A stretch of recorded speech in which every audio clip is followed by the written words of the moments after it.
ఆకాశవాణి ప్రాంతీయ వార్తలు చదువుతున్నది కోన్రు భరత్ రత్నాకర్. ముఖ్యాంశాలు: ఎన్టీఆర్కు భారతరత్న పురస్కారం ఇవ్వాలని కేంద్ర ప్రభుత్వాన్ని కోరుతామని ముఖ్యమంత్రి నారా చంద్రబాబు నాయుడు తెలిపారు. కర్నూలును స్మార్ట్ సిటీగా అభివృద్ధి చేసేందుకు ప్రభుత్వం చర్యలు చేపడుతోందని పరిశ్రమల శాఖ మంత్రి టీజీ భరత్ పేర్కొన్నారు.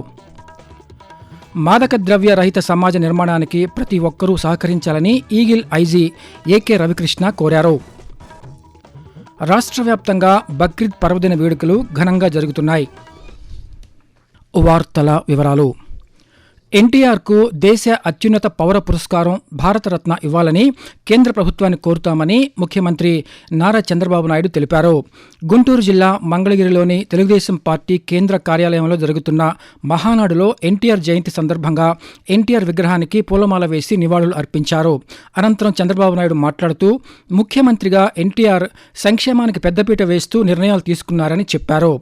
భారత రాజకీయ చరిత్రలో ఆయన సేవలు అపూర్వమని ముఖ్యమంత్రి పేర్కొంటూ, తెలుగు జాతి మొత్తం ఆరాధించే ఏకైక వ్యక్తి నందమూరి తారక రామారావు గారు. భారత రాజకీయ చరిత్రలో ఆయన సేవలు విశిష్టమైనవి, అపూర్వమైనవి. అందువల్ల దేశానికి, తెలుగు జాతికి ఆయన చేసిన విశిష్ట సేవలను గుర్తించి భారత ప్రభుత్వం స్వర్గీయ నందమూరి తారక రామారావు గారికి దేశ అత్యున్నత పౌర పురస్కారం భారతరత్న ఇవ్వాలనేది మనందరి డిమాండ్. ఉమ్మడి ఆంధ్రప్రదేశ్ రాష్ట్ర 10వ ముఖ్యమంత్రి, ప్రముఖ తెలుగు చలనచిత్ర నటులు నందమూరి తారక రామారావు జయంతి ఈరోజు. తెలుగుదేశం పార్టీ వ్యవస్థాపకులైన నందమూరి తారక రామారావు 1923 మే 28వ తేదీన కృష్ణా జిల్లా నిమ్మకూరు గ్రామంలో జన్మించారు. జానపదం, సాంఘికం, పౌరాణికం వంటి చిత్రాల్లో అనేక పాత్రలు నటించి మెప్పించారు. తెలుగు, తమిళ, హిందీ భాషల్లో కలిపి దాదాపు 400 చిత్రాలలో ఆయన నటించారు. ముఖ్యమంత్రిగా అనేక సంక్షేమ పథకాలను ప్రవేశపెట్టారు. ఎన్టీఆర్ జయంతి సందర్భంగా ప్రధానమంత్రి నరేంద్ర మోదీ, రాష్ట్ర గవర్నర్ ఎస్ అబ్దుల్ నజీర్, ముఖ్యమంత్రి నారా చంద్రబాబు నాయుడు సామాజిక మాధ్యమం ఎక్స్ వేదికగా నివాళులు అర్పించారు. తెలుగు చలనచిత్ర రంగానికి ఆయన అందించిన సేవలు తరతరాలను అలరిస్తూనే ఉన్నాయని కొనియాడారు. సమాజ సేవ, పేదలు, అణగారిన వర్గాల సాధికారతకు కృషి చేశారన్నారు. ప్రపంచవ్యాప్తంగా ఉన్న తెలుగువారికి స్ఫూర్తిగా ఎన్టీఆర్ నిలిచారని తెలిపారు. కర్నూలును అభివృద్ధి చేసేందుకు ప్రభుత్వం చర్యలు చేపడుతోందని పరిశ్రమల శాఖ మంత్రి టీజీ భరత్ తెలిపారు. కర్నూలులో కొనసాగుతున్న పలు అభివృద్ధి పనులకు మంత్రి ఈరోజు శంకుస్థాపన చేశారు. ఈ సందర్భంగా ఆయన మాట్లాడుతూ, కర్నూలును స్మార్ట్ సిటీ జాబితాలో చేర్చేందుకు వివిధ కాలనీలలో కచ్చా రహదారులు, మురుగునీటి వ్యవస్థ, ఇతర మౌలిక వసతుల అభివృద్ధి పనులు చేపడుతున్నామని తెలిపారు. ఈ పనులన్నీ 2 వారాల్లోగా పూర్తి చేయాలని లక్ష్యంగా పెట్టుకున్నట్లు మంత్రి తెలుపుతూ, కర్నూలు మున్సిపల్ కార్పొరేషన్ లో we are working towards smart city. మాకు ఇన్స్పిరేషన్ ఏమంటే వైజాగ్ చాలా బెస్ట్ సిటీగా ఉంది. దానికి తగ్గట్లో మనం డెవలప్ చేయాలనేది మైండ్ లో ఉంది. 71 లక్షల వర్కులు వితిన్ 15-20 days లో కంప్లీట్ చేయబోతున్నాం. స్మార్ట్ సిటీగా తీర్చిదిద్దే దాంట్లో వీఆర్ వర్కింగ్ టువర్డ్స్ ఇట్. మాదక ద్రవ్య రహిత సమాజ నిర్మాణానికి ప్రతి ఒక్కరూ సహకరించాలని మాదక ద్రవ్యాల నిరోధక విభాగం ఈగిల్ ఐజీ ఏకే రవికృష్ణ కోరారు.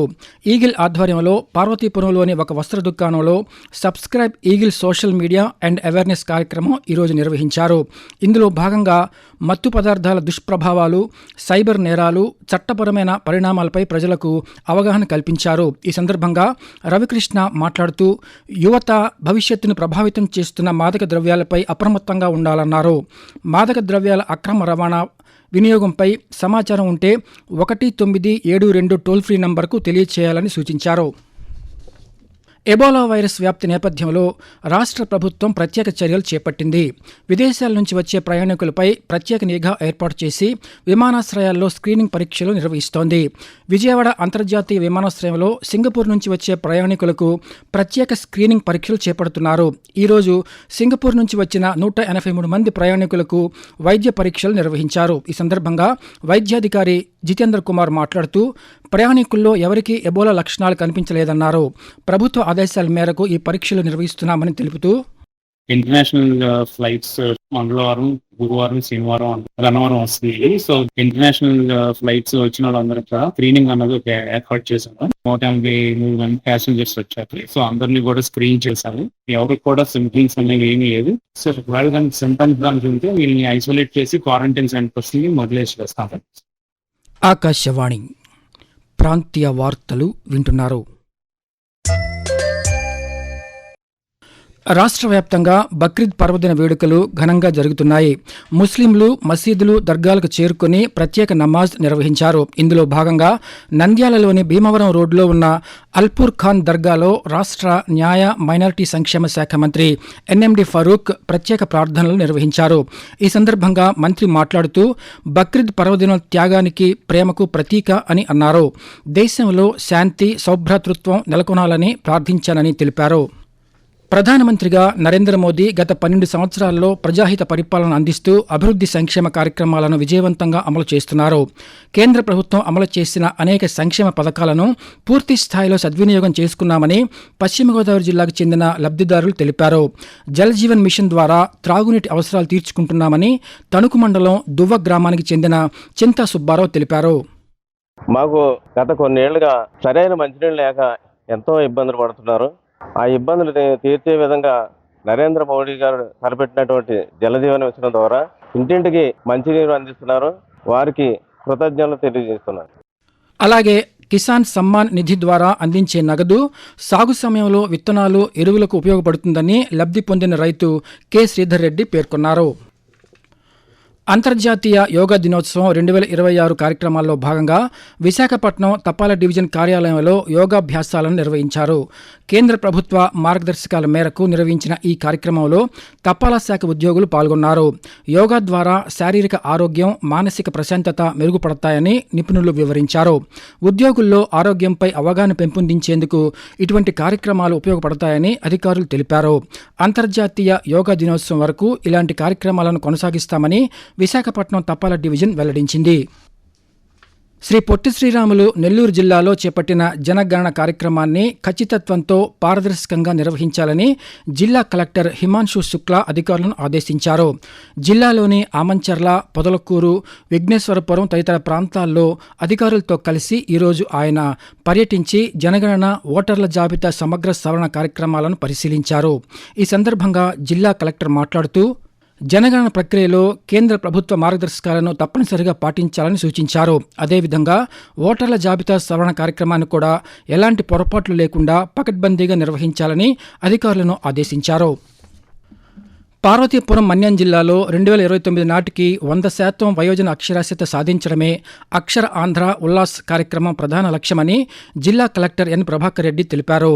అక్షర ఆంధ్ర ఉల్లాస్ అక్షరాస్యత కార్యక్రమాన్ని పార్వతీపురంలో జిల్లా కలెక్టర్ ఈరోజు ప్రారంభించారు. ఈ సందర్భంగా ఆయన మాట్లాడుతూ ఈ విద్యా సంవత్సరంలో జిల్లాలో 70,000 మందికి పైగా వయోజనులను అక్షరాస్యులుగా తీర్చిదిద్దాలని లక్ష్యంగా నిర్ణయించినట్లు తెలిపారు. ముఖ్యంగా 15 నుండి 59 సంవత్సరాల మధ్య వయసు గల మహిళలు, కార్మికులు, ఎస్సీ, ఎస్టీ, మైనారిటీ వర్గాలపై ప్రత్యేక దృష్టి సారించనున్నట్లు చెప్పారు. ఈ కార్యక్రమాన్ని విజయవంతం చేయాలని జిల్లా కలెక్టర్ అధికారులను ఆదేశించారు. ప్రాంతీయ వార్తలు ముగించే ముందు ముఖ్యాంశాలు మరోసారి. ఎన్టీఆర్కు భారతరత్న పురస్కారం ఇవ్వాలని కేంద్ర ప్రభుత్వాన్ని కోరుతామని ముఖ్యమంత్రి నారా చంద్రబాబు నాయుడు తెలిపారు. కర్నూలును స్మార్ట్ సిటీగా అభివృద్ధి చేసేందుకు ప్రభుత్వం చర్యలు చేపడుతోందని పరిశ్రమల శాఖ మంత్రి టీజీ భరత్ పేర్కొన్నారు. మాదక ద్రవ్య రహిత సమాజ నిర్మాణానికి ప్రతి ఒక్కరూ సహకరించాలని ఈగిల్ ఐజీ ఏకే రవికృష్ణ కోరారు. రాష్ట్ర వ్యాప్తంగా బక్రీద్ పర్వదిన వేడుకలు ఘనంగా జరుగుతున్నాయి. ఆకాశవాణి ప్రాంతీయ వార్తలు ఇంతటితో సమాప్తం. తిరిగి సాయంత్రం 6:10 విశాఖపట్నం కేంద్రం నుంచి ప్రాంతీయ వార్తలు వింటారు.